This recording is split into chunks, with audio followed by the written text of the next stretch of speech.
Hola, ¿todo bien? Soy Federico Larroca y en este primer video de Derecho Constitucional, vamos a estar hablando sobre el, el, el artículo o el texto de Roberto Gargarella que habla sobre la justicia frente al gobierno.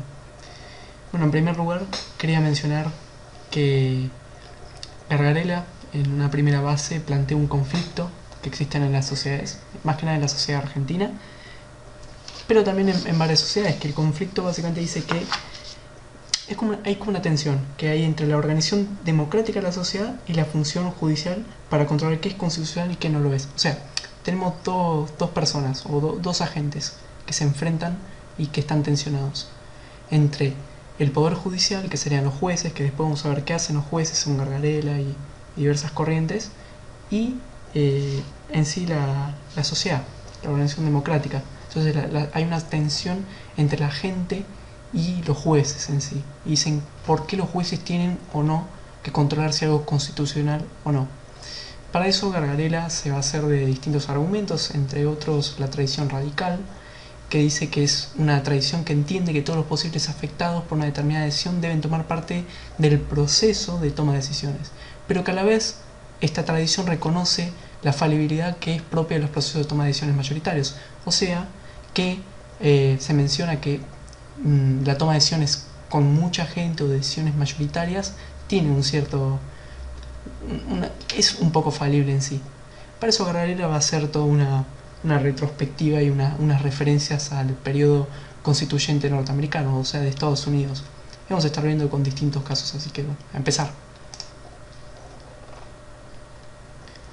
Bueno, en el primer capítulo se menciona que Estados Unidos, ya para el siglo XVIII, sienta lo que son las bases del sistema vigente de control de constitucionalidad. Tiene que ver con los jueces y su control de la constitucionalidad.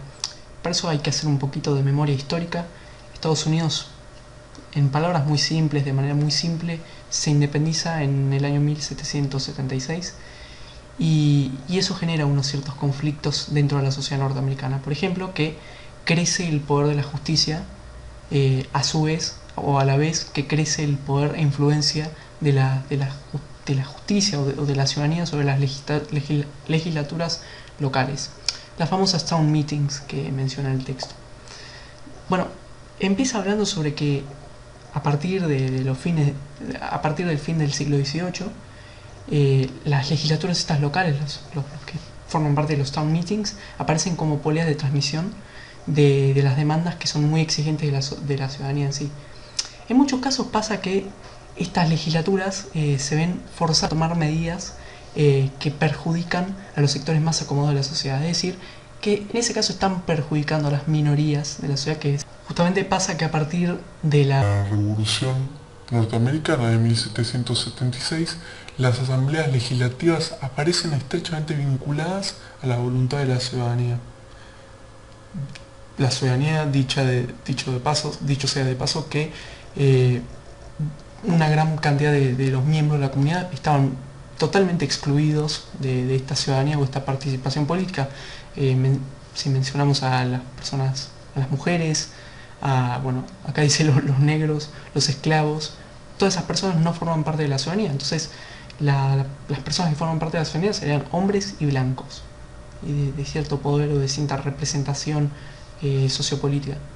Bueno, ocurre que empieza a generarse conflicto por esta representación mínima de la ciudadanía y con también estas personas millonarias o estas personas muy poderosas dentro de la sociedad. Empieza a generarse un conflicto entre los que participan de las town meetings, que después empiezan a llamarse county conventions, porque eso quiere decir que se hacen más grandes y empieza a participar más gente de eso. Bueno, por un lado tenemos comunas muy activas en el conocimiento y defensa de sus intereses, es decir, esta participación política muy activa, pero por el otro tenemos legislaturas que permanentemente están acosadas y criticadas por los representados, que los representados serían estos hombres poderosos que representan a la minoría estadounidense, y la mayoría serían los hombres blancos. O sea, tenemos esos dos agentes que se enfrentan. Las minorías, que se supone que el más poderoso debería tener más representación, bueno, en este caso no tiene tanta representación, y se ve disminuido frente a la ciudad. Y después de la guerra de Estados Unidos, la guerra de la independencia, se empieza a generar una bola de deudores muy grande entre sí. En primer lugar, Inglaterra le exige a los comerciantes norteamericanos, las personas poderosas, que les paguen las deudas en moneda dura. Eso quiere decir que les paguen con dinero en sí. El problema es que hasta ese momento no se manejaban las deudas mucho con moneda en sí, moneda dura, sino se manejaban en especie, básicamente. Y a su vez, estos comerciantes le exigen a sus trabajadores, a los campesinos norteamericanos, o sea, de menor escala social, los que le deben a ellos, o sea, que les deben dinero a los comerciantes para que los comerciantes les puedan pagar a los ingleses. Todo un gran problema que se genera, pero que después empieza a partir de la década del 80, 90, o sea, 1780, 1790, empiezan a generar mucha presión, pero empiezan a generar algunos cambios. Y ahí es cuando los deudores iniciales se juntan se presentan ante las respectivas legislaturas para presentar, escuchen esto, o sea, se reúnen en asambleas locales para redactar petitorios, que petitorio significa pedir algo, no sé, que se cambie algo, eso era en su momento, ¿no? Petitorios, y que se presentan ante las respectivas legislaturas, o sea que esto empieza a ser un medio de mucha presión por parte de los deudores. Los deudores iniciales son los campesinos, recordamos eso, los deudores son los campesinos, que a su vez empiezan a ser otros deudores, los comerciantes norteamericanos. Pero acá es donde empieza el famoso temor al despotismo legislativo, se dice. Pero acá hay un tema, porque estos enfrentamientos que se fueron llevando hasta ese momento tienen una consecuencia, que tiene que ver con la actitud de muchas legislaturas locales que vieron la necesidad de satisfacer de algún modo a la clase deudora, o sea, a los campesinos. Bueno, y básicamente lo que disponen las legislaturas locales es que se empieza a emitir una nueva moneda para poder pagar. Y a su vez en distintos condados se empieza a acuñar esta medida que favorece a la clase deudora o a estos campesinos. Entonces, los grandes propietarios de Estados Unidos y personas muy poderosas de la época se empiezan a asustar porque dicen, si el gobierno, si las leyes, si el sistema legislativo solo ayuda a las mayorías, se puede llegar a producir un despotismo en ese sentido. Y de ahí viene el problema, este conflicto que se había generado. Es decir, que ante un problema, ante un estallido social por parte de la mayoría, que eran los deudores, el Estado y el sistema legal tuvo que sucumbir ante esas pretensiones. Eso es lo que temen muchos políticos y politólogos de la época.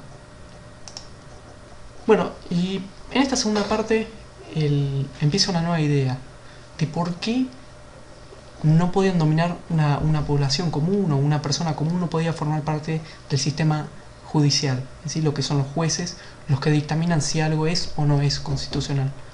La primera de las razones que se encuentra es que hay pocos principios verdaderos que no pueden ser percibidos por la ciudadanía común. Es decir, que hay algunos principios inherentes al ser humano que no todos lo pueden llegar a entender bien. Entonces, las personas que forman parte del sistema judicial deben entender esas verdades iniciales.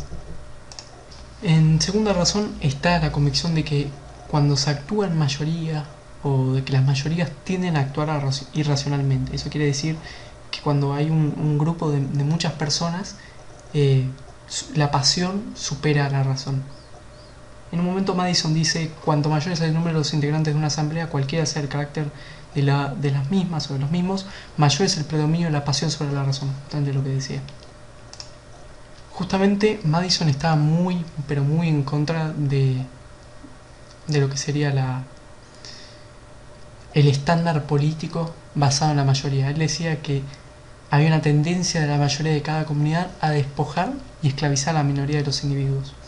Y también criticó, pero muchísimo, la sugerencia de tomar el interés de la mayoría como el estándar político, lo que está bien y mal. Es decir, que Madison, si hoy en día lo pusiese a pensar o lo pusiese a debatir a qué prefiere, si los jueces o los diputados, senadores y el poder ejecutivo, él claramente diría. Madison de hecho considera que hay temor porque la mayoría controle lo que serían las decisiones judiciales y lo que sería en la convención constituyente en el federalista. O sea, hay un temor muy grande a que la mayoría dictamine qué es lo que está bien o está mal en torno a la Constitución. Y le da mucho más miedo eso que una minoría lo dictamine. Por eso él afirma que hay pocas razones para preocuparse de una posible tiranía de las minorías.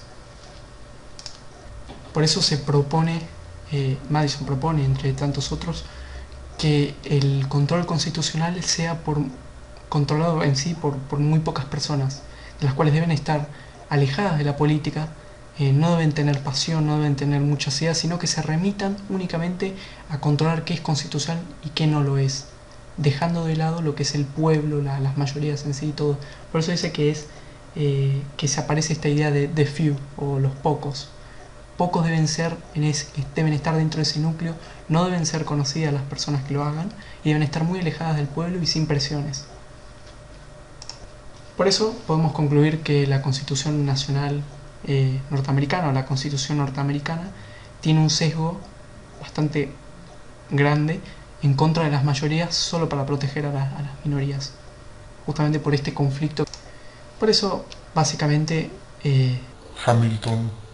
Alexander Hamilton dice que la sociedad en sí, la sociedad norteamericana está dividida en dos, entre los ricos y los pobres, los poderosos y los que no eran nada o nadie. Entonces, ambas partes debían contar con el suficiente poder que les permitiera defenderse una con la otra.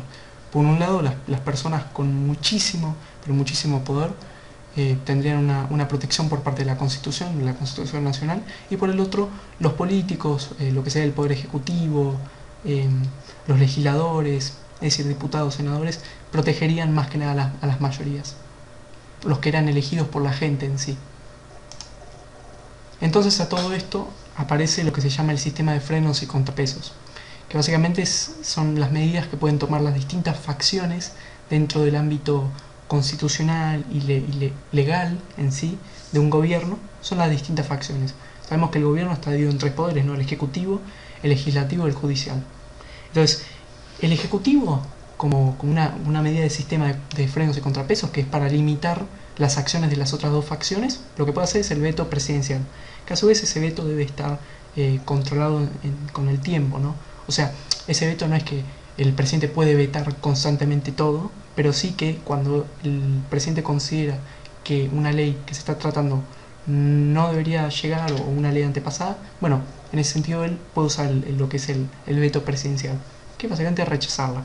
Después están las cámaras legislativas, que por ejemplo si consideran que se está tratando un proyecto de ley que no les parece que a ninguna de las dos cámaras, porque para que un proyecto de ley sea legal en sí, tiene que ser aceptado por ambas cámaras, la Cámara de los Diputados y Senadores. Bueno, si una de las dos rechaza el proyecto de ley, la Cámara, el proyecto de ley en sí no sigue, la ley no sigue y no se sanciona, tiene que tener aceptación por ambas cámaras. Entonces ese sería una medida o un freno y contrapeso por parte del poder legislativo. Y por último está en el poder judicial el control constitucional. El control constitucional significa que los jueces pueden decidir si una ley, una norma, lo que sea, está violando o no la Constitución Nacional. Y si considera el poder judicial que está violando la Constitución Nacional, bueno, en ese caso pueden rechazar la ley o la pueden marcar como inconstitucional y no la pueden invalidar. Bueno, después con el tiempo se va consolidando lo que sería el control judicial en Estados Unidos. Empieza con lo que se llama la Convención Constituyente, que en primer lugar significa que las asambleas legislativas básicamente necesitaban un mecanismo, una institución que les sirviera de freno. Entonces los miembros del Poder Judicial debían formar un grupo selecto y fiable, ¿no? Por una gran cantidad de razones. ¿Y cómo se hace eso? Claramente no podían ser por las razones que habíamos visto antes, ¿no? Claramente ese consejo de personas que hicieran el control constitucional no podían ser elegidos por el pueblo. Entonces se hace por algo que se llama concursos, primero, ¿no? Y después depende del gobierno. Por ejemplo, en Estados Unidos hay veces que el gobierno nacional lo puede elegir. Acá en Argentina no. Los jueces no se designan por el gobierno nacional, sino que es por concursos. Entonces, concurso significa por mérito, ¿no? Por estudios, por un montón, por mérito en sí, ¿no? A su vez, esta convención constituyente debía tener un consejo de revisión que tuviera una revisión constante de las medidas que tomara el Poder Judicial y un Poder Judicial Nacional elegido por la legislatura. Creo que eso se explica por sí solo qué pasaba en Estados Unidos. Básicamente esta convención constitucional debía limitar los atropellos legislativos y el Poder Judicial justamente jugaba un papel primordial en esa tarea de vida. Bueno, después me gustaría mencionar lo que es el federalista, ¿no? Básicamente el federalista acá en el texto lo define como un testimonio muy conocido e influyente respecto de la justicia y los debates constituyentes. El federalista en sí es un testimonio muy grande, un libro muy grande que contiene muchas ideas de los grandes pensadores de Estados Unidos. Entre ellos, Madison dice, en el Federalista número 49, que los jueces en la nueva Constitución iban a ser conocidos personalmente por una pequeña facción del pueblo y que a su vez, tanto por la manera como eran nombrados, así por la naturaleza y duración de su destino, los jueces tenían que estar demasiado lejos del pueblo para participar de sus simpatías. Eso se explica solo de nuevo, porque los jueces claramente debían estar alejados del pueblo. Imagínese un control constitucional realmente atinado a lo que es la simpatía, la empatía en sí. No estaremos interpretando lo que es un texto en sí, que es la Constitución. Bueno, ahora vamos a estar hablando de lo que es el caso Marbury versus Madison en sí. En primer lugar, habría que declarar que la primera ley judicial aparece en 1789, o sea, unos 13 años después de la independencia de Estados Unidos, y en ella se crean los tribunales federales de primera instancia. Y bueno, cabe resaltar la idea de que si un Estado juzgaba inconstitucional una ley del Congreso, básicamente debía interponerse a ella para dejarla sin efecto. Entonces, con eso muy en cuenta, podemos hablar de lo que es el caso Marbury versus Madison. Bueno, el caso Marbury versus Madison básicamente habla sobre un conflicto legal que se produce en los Estados Unidos de América. Este conflicto empieza en el año 1800 y pasa que John Adams deja la presidencia que hasta entonces había ocupado. Entonces el sucesor Thomas Jefferson toma el mando en el año 1801. Ahora el problema es que Adams, antes de dejar el poder, deja en control como que quiere tener en control ciertas fundamentales herramientas del poder. Entonces designa a Marshall como presidente de la Corte Suprema. Entonces Marshall empieza a designar jueces, y acá es donde empieza el problema. Bueno, entonces el 13 de febrero el Congreso aprueba lo que es el Circuit Act, que nomina a 16 nuevos jueces federales de la segunda instancia. Esto es como para contar que Adams está haciendo un montón de modificaciones justo antes de que Marshall empieza a hacer muchas modificaciones antes de que Adams deje el poder.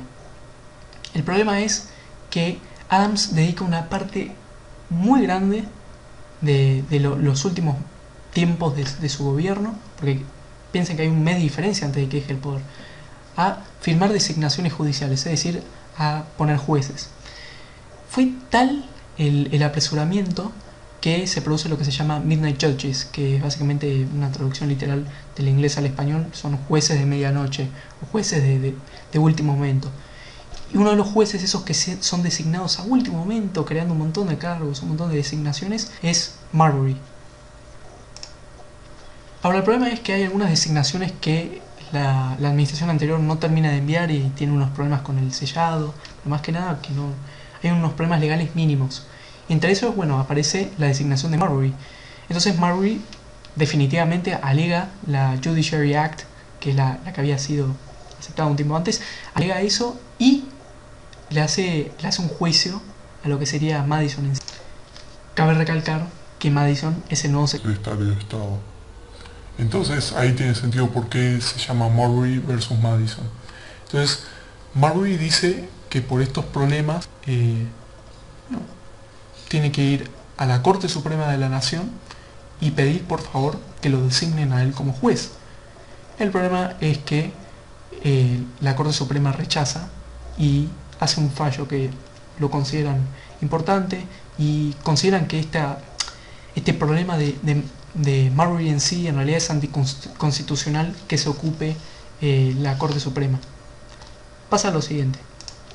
Bueno, justamente pasa que Marbury utiliza como un argumento, una alegación, una ley nacional, pero queda asentado el derecho de los jueces, con este caso, ¿no? Queda asentado el derecho de los jueces a negar validez a las leyes nacionales que se interpretasen contrarias a la Constitución. Es decir, que utiliza un argumento de ley nacional contra un argumento constitucional.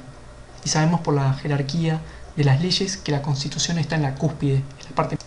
Bueno, como a modo interesante, como algo adicional para agregar, me gustaría mencionar qué pasa con la Corte y qué designan. Entonces, en primer lugar, la Corte evalúa si existía un derecho en primera instancia, y sí, existía, porque Marbury tenía el derecho a aplicar para ese puesto de juez. Lo tenía porque encima había sido designado. Después, la Corte evalúa si efectivamente había un remedio para este inconveniente, y sí, que el remedio podría ser que la Corte definitivamente reconozca a Marbury como nuevo juez. El problema es en el tercer paso, que es si la Corte Suprema debía otorgar dicho remedio, o sea, si le corresponde a la Corte Suprema otorgarlo, y si en realidad no se trataba de una violación a la Constitución. Y bueno, y ahí es cuando es el problema. No le corresponde, sino que eso en todo caso lo debería hacer el Poder Ejecutivo. El Poder Ejecutivo no es el mismo que está ahora. No sé si se entiende. Entonces, acá aparece el gran fallo que hace la Corte Suprema. Y dice, hay dos alternativas. O respetamos a la Constitución en su totalidad, o hacemos excepciones y por ende no respetamos a la Constitución en su totalidad. Es decir, que no hay un punto medio en el respeto o no a la Constitución. Entonces, ahí existe un gran problema. Y designan que no lo pueden hacer porque no les corresponde, primero, y segundo, porque si lo hacen estarían haciendo excepciones, y hacer excepciones no va en el campo de la Constitución. Entonces, ahora pasamos a otra parte que no tiene nada que ver con lo anterior. En sí tiene que ver porque todo es derecho constitucional, pero esto es algo distinto. Vamos a tocar otro tema. Aparece lo que son las justificaciones conservadoras del control de constitucionalidad. Esto quiere decir que hay una posición más conservadora que dice por qué el Poder Judicial tiene que controlar la Constitución. Básicamente esta vertiente política dice que para la toma de decisiones políticas correctas o imparciales no era necesario consultar a todos los individuos potencialmente afectados por tales decisiones. Se explica por sí solo. Tiende a vincular la idea de imparcialidad con la reflexión aislada de algún individuo o de algún reducido grupo de individuos y no con algún proceso mayoritario de participación o discusión política. Son ideas como más elitistas, ¿no?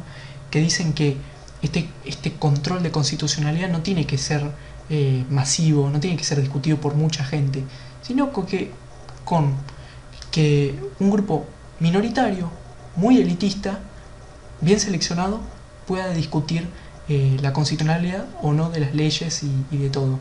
Entonces es muy importante tener eso en cuenta. ¿Qué dice la...? Es más, se aclara en esta vertiente, en este pensamiento, que los jueces no solo debían decidir en última instancia sobre los más fundamentales cuestiones constitucionales, sino que además tenían la posibilidad a través de su fallo de contradecir al legislativo. O sea, estamos hablando de que los jueces tienen la capacidad de contradecir a los que representan a la mayoría. Ese es otro gran problema que existe, ¿no? Como que los conservadores le dan la potestad a los jueces de contradecir a las personas que representan a las mayorías. ¿Es correcto eso o no es correcto? Bueno, eso es lo que se intenta discutir también en esta parte. Bueno, entonces todo esto genera una serie de críticas a las que después Hamilton responde a cada una de ellas. En primer lugar está lo que sería el argumento histórico en sí, que se pregunta ¿por qué la Constitución Nacional representa en sí el pueblo o no? Es decir, la Constitución Nacional en sí, ¿no? ¿Representa la voluntad de la mayoría o la voluntad del pueblo?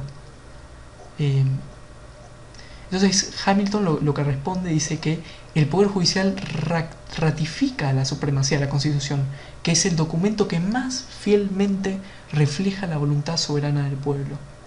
Él responde de esa manera a esa crítica. Después está el argumento intertemporal que pregunta, a ver, bueno, sí, los valores reflejados dentro de la Constitución son los valores de los padres fundadores, pero ¿cómo sabemos con exactitud quiénes son los padres fundadores? ¿Qué representan? ¿Cuáles son realmente los valores? Con total exactitud, ¿no?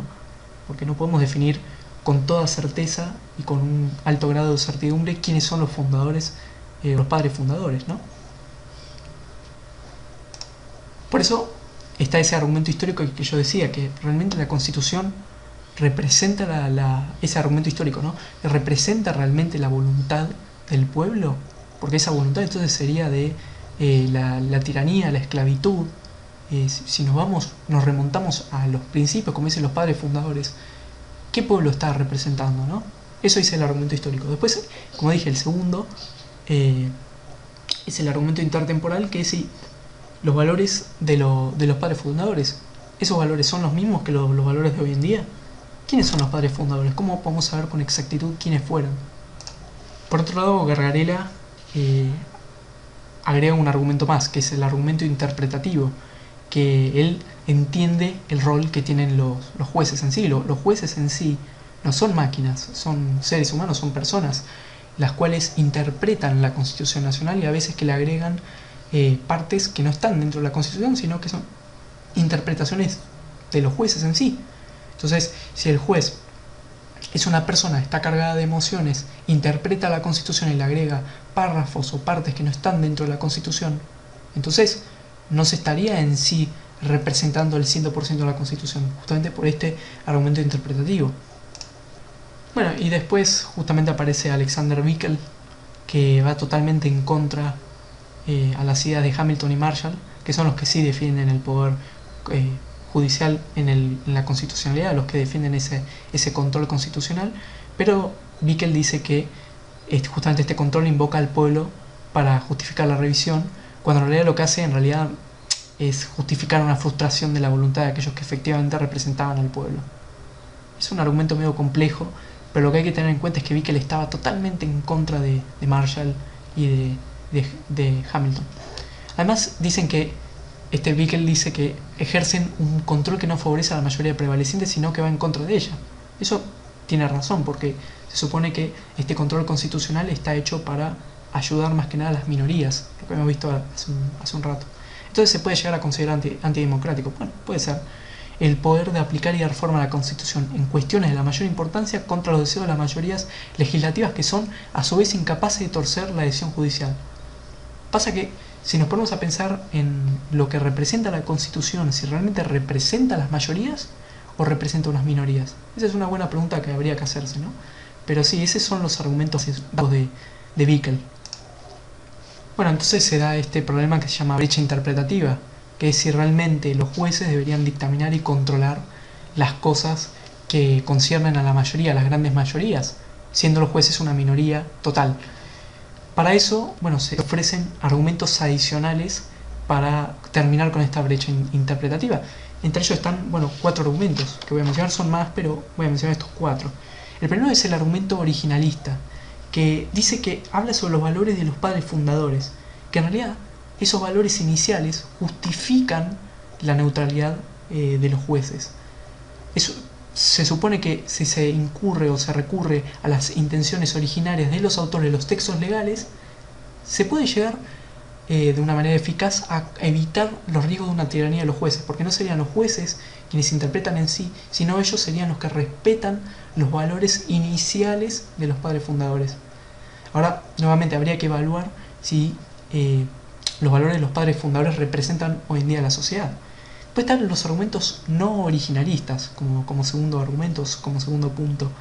Que los son no originalistas se basan en lo que son las tradiciones. Básicamente dicen que las tradiciones son una sabiduría social decantada. Entonces, un juez, para dictaminar fallos, lo que tendría que hacer es revisar con lo que son las tradiciones, con un periodo de tiempo, revisar, bueno, si realmente es así o no, qué fallos se han tomado con el tiempo, tomando casos parecidos. El problema es, volvemos a la parte inicial, si los fallos esos que se toman en una primera instancia corresponden con los valores de los padres fundadores, si los valores de los padres fundadores son constitucionales en sí, y si realmente representan a la sociedad.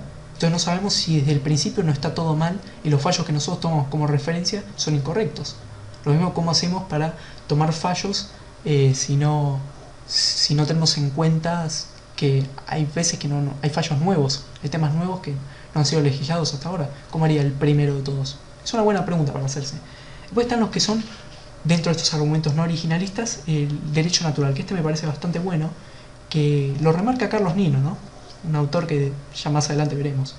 El derecho natural puede ser definido a partir de una tesis de filosofía ética. Hay una escuela ética y filosófica que son los... O sea, no me voy a meter en ese tema, pero que sí hablan sobre que hay unos derechos específicos, naturales, como sería la Convención de los Derechos Humanos, que bueno, son inalienables, inviolables a cualquier constitución, a cualquier parámetro. Estos principios básicos humanos son asequibles a la razón humana.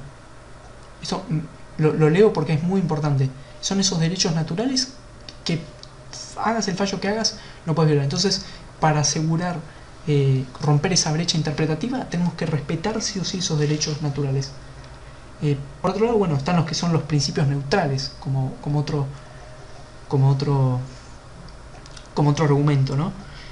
Que es que los jueces, al dar un fallo, al otorgar un fallo de lo que sea, de una ley, de una norma, de lo que sea, deben fundar sus juicios en principios neutrales. Deben fundamentar cada veredicto, explicando, argumentando y escribiendo las razones que llevan al juez a tomar dicha decisión. Tienen que argumentar, no es que un juez puede tomar la decisión que sea, o sea, se refiere a que de esa manera podríamos estar evitando esa brecha interpretativa que se habla desde un principio, si realmente un juez puede o no respetar a la Constitución en su totalidad, porque está ese argumento interpretativo que habíamos mencionado anteriormente.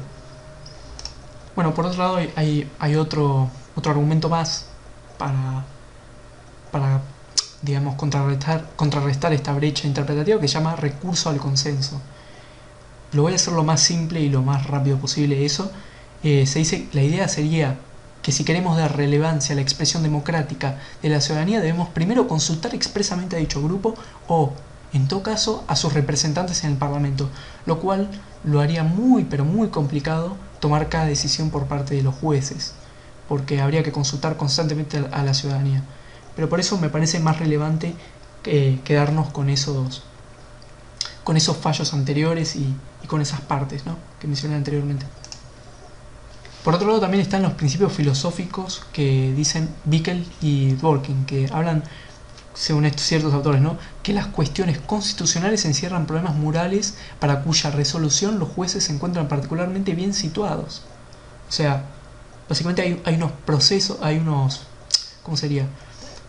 Unas cuestiones, por lo general, ¿no?, que permiten a los jueces apelar a la mejor esencia del hombre, a sus más profundas aspiraciones que pueden haber sido dejadas a un lado en los momentos difíciles. O sea, que con estos principios filosóficos se le está dando al juez la potestad de ser más empático, de entender unos principios filosóficos iniciales que representan a los hombres. Igual, nuevamente lo digo, estos son argumentos adicionales, pero los más importantes son el originalista, el no originalista, que también, porque está el no originalista de tradición, de derechos naturales, y los principios neutrales. Yo creo que esos son los más importantes y a los que más deberíamos prestar atención, ¿no? También, bueno, Dworkin dice que la integridad de la ley expresa la idea de la comunidad como un todo que tiene obligaciones de imparcialidad hacia sus miembros, y la de que los funcionarios públicos, en tanto agentes de esa comunidad, deben asumir y poner en práctica esa responsabilidad. Habla sobre la imparcialidad a la hora de aplicar las leyes. Y lo mismo que se remarca muchísimo, Dworkin remarca muchísimo que los jueces deben constantemente justificar sus fallos, que eso viene con los principios neutrales que habíamos mencionado como presa brecha interpretativa. Por último, bueno, cabe resaltar, para cerrar este gran video que costó muchísimo, que Hamilton y Marshall sostenían que la tarea de revisión judicial no constituía lo que hoy llamaríamos una tarea antidemocrática, dado que lo único que hacían los jueces era reafirmar la supremacía de la Constitución sobre las leyes ordinarias, para que de ese modo se reafirmara la voluntad de la ciudadanía incorporada en la Constitución como autoridad soberana suprema.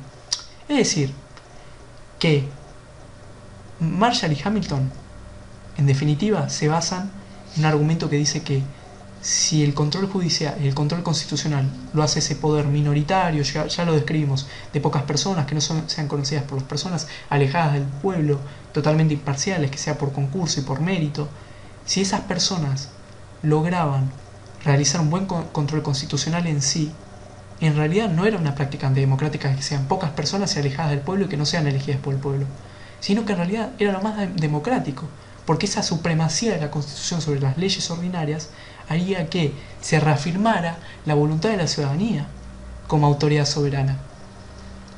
Es un tema complejo, es un tema muy complejo, con mucho debate, pero espero que les haya servido. Intenté hacerlo lo más simple, intenté, agarrar lo más importante del texto y hacerlo lo mejor que pude, pero nada. Muchas gracias por ver este video y nos vemos, y ya próximamente haré el video de Nino.